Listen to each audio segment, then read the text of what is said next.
بحرین میں حکومت مخالف مظاہروں کے چوتھے دن پولیس نے ان مظاہرین کے خلاف کارروائی کی جو دارالحکومت منامہ کے پرل اسکوائر میں جمع تھے۔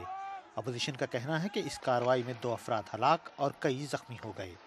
اطلاعات کے مطابق سینکڑوں کی تعداد میں پولیس اہلکاروں نے جمعرات کو مقامی وقت کے مطابق صبح 9 بجے کے قریب گزشتہ 3 روز سے پرل اسکوائر میں بیٹھے ہوئے افراد کو ہٹانا چاہا اور اس دوران آنسو گیس استعمال کی اور ربڑ کی گولیاں چلائیں اور پرل اسکوائر کو خالی کرا لیا۔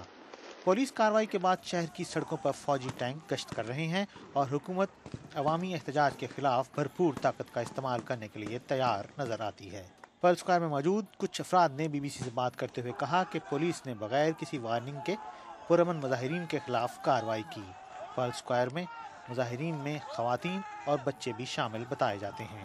بحرین کے علاوہ لیبیا کے شہر بنغازی اور یمن میں بھی حکومت مخالف مظاہروں کی اطلاعات ہیں کہ بحرین میں ہونے والی ان 2 ہلاکتوں پر پولیس کے کچھ افسران کو تحویل میں لے لیا گیا ہے اور ملک کے وزیر داخلہ نے ان ہلاکتوں کو افسوسناک قرار دیا ہے۔